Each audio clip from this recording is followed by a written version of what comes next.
Ladies and gentlemen, permit me to indulge your intellectual faculties as we traverse the murky waters of comedic discourse, an odyssey where Charlamagne tha God and Andrew Schulz, like modern-day Socrates and Aristotle, dissect the enigmatic claims of Katt Williams about Kevin Hart.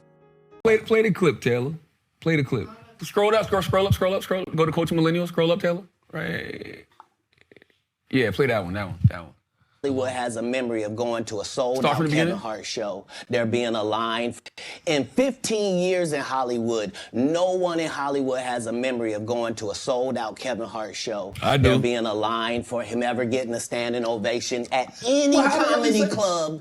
He already had his deals when he got here. Have we heard of a comedian that came to L.A. and in his first year in L.A. he had his own sitcom on network television and had his own movie called Soul Plane that he was leading? No, we've never heard of that before that person or since that person. What do you think a plant is? Maybe people don't understand the definitions of these words. He just did his documentary with Chris Rock where he shows you that his whole upbringing in comedy was on the East Coast. Yeah, it was. So how simultaneously was he here in Los Angeles doing the same thing? It didn't happen. It didn't happen. And I hate to seem like a petty individual for picking apart lies, but Jussie Smollett gonna keep lying until you say we don't believe. Yeah, I don't know about the early LA shit, but we watched Kev sitcom not be successful. We watched Kev's Soul Plane not do well. And then Kev hit that stand-up circuit. And Kev was in those comedy clubs. And I can tell y'all things that I saw firsthand. Kev would have his team walk around the comedy clubs and collect everybody's email. And he would collect these emails all across the country. And he started sending out a newsletter. Kev would send out a newsletter every week telling you where he's going to be. By the time all of these social media platforms hit, I remember when Twitter first came out, and we all was like, how does Kev get all of these followers? Because he already had this database of people because of his newsletter. Yeah. I remember when Kev sold out, and I've told this story a million times, it's in Kev's book too. Kev sold out Caroline's Comedy Club 12 times in a weekend.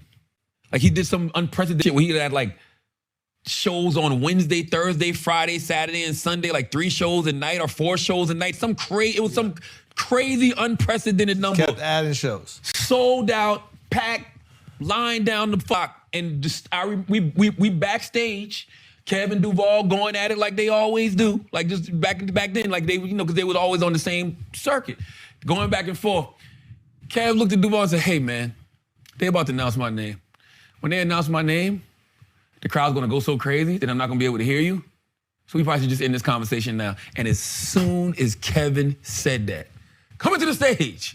You seen him on this, you seen him on that, you seen him on that. From Philadelphia, Kevin Hart. Crowd loses it. Kev walks off, turns back to Duvall, winks, and goes on stage. I saw that for myself. That was 2009, maybe early 2010. So yeah, that's the, I gotta disagree with Katt on that one. I was at one of those sold out shows. Yeah. I remember when he did that at Caroline's, and that was such a huge deal.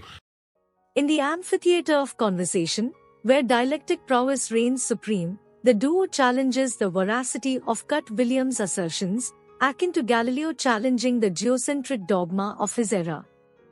As they traverse the labyrinth of Kevin Hart's ascent to the pantheon of comedic deities, Charlamagne and Schulz invoke the specter of collective amnesia haunting Hollywood, akin to the river Leith in ancient mythology, where memories of sold-out Kevin Hart shows supposedly evaporate into the ether.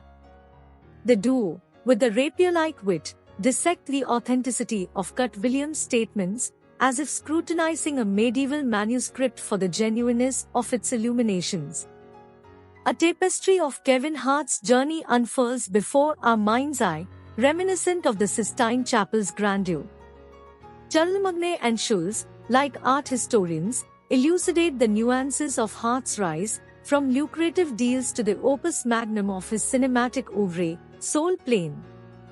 Yet, they, with a discerning eye, shatter the myth of instantaneous success, portraying it more as an alchemical process, a transmutation of comedic lead into the gold of stardom, echoing the elusive philosopher's stone of Hollywood. In the pantheon of anecdotes, Charlamagne unveils the sepulchre of his first-hand experiences with Kevin Hart, a testament to the comedic maestro's dedication. The artistry of Kevin, akin to Michelangelo's chisel, manifested in collecting emails and sending out newsletters, an avant-garde approach in the primordial era before the ascension of social media platforms. Such dedication, a proverbial marathon in the comedic agora, bears semblance to the fabled labor of Sisyphus, rolling the boulder of self-promotion uphill in the digital wilderness. And the mystifying landscape of the entertainment industry, where shadows often cloak the mechanisms propelling stars to celestial heights, the notion that Kevin Hart might be a comedy industry plant emerges as a peculiar whisper echoing through the corridors of skepticism.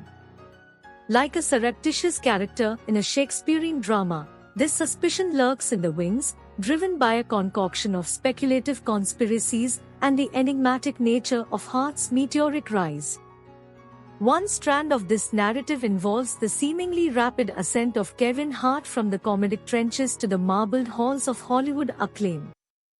Detractors, ever keen on wielding Occam's razor as a speculative scalpel, posit that such an expeditious trajectory must be orchestrated by unseen hands pulling the strings, a marionette dance choreographed by the shadowy puppeteers of the comedy cabal. They question how an artist, seemingly overnight, could transcend the crucible of comedy clubs to grace the silver screen and global arenas with a comedic effulgence. The whispers of skepticism also echo through the annals of social media, where armchair theorists, akin to alchemists of the digital age, concoct theories about the strategic placement of Kevin Hart in the comedic alchemy. The algorithmic whims of the internet, coupled with the volatility of public opinion, create a perfect storm for the emergence of such theories, mirroring the Gnostic quest for hidden truths in the digital esoteric. Moreover, the unprecedented success and ubiquity of Kevin Hart across diverse media platforms become fodder for the conspiracy mill. As his brand permeates various spheres, movies, television, endorsements, and even literature, the incredulity of some prompts them to invoke the notion of an industry plant strategically sown in the comedic soil.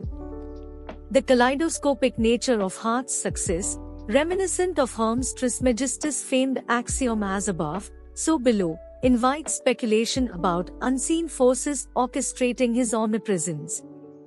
Yet, it is essential to scrutinize these assumptions with the discerning eye of a literary detective navigating a labyrinthine plot.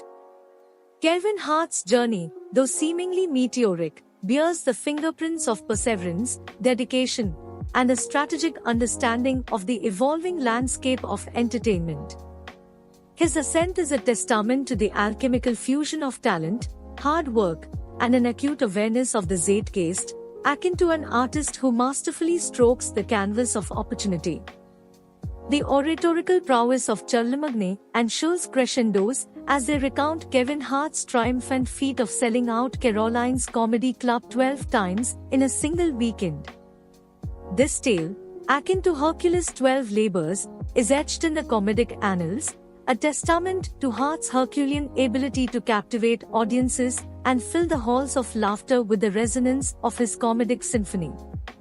In the agora of disagreement, Charlamagne and Schulz, like philosophical gladiators, unsheathe their rhetorical swords against Katt Williams' claims. The echoes of their disagreement reverberate through the comedic coliseum, challenging the very foundation of Williams' assertions with the audacity of Prometheus stealing fire from the gods. The significant impact of Kevin Hart's sold-out shows at Caroline's, an indelible mark on the comedic landscape, stands as an impervious monolith against the tempestuous claims of Katt Williams. In the grand tapestry of comedic rhetoric, Charlamagne Thagard and Andrew Schulz emerge not merely as jesters but as erudite bards, weaving a narrative that transcends the ephemeral mists of controversy, akin to Dante navigating the circles of comedic inferno. The comedic odyssey continues, and in this symphony of discord and harmony, the sagacious voices of Charlamagne and Schulz resonate as heralds of comedic veracity in the whimsical realm of Hollywood's capricious musings.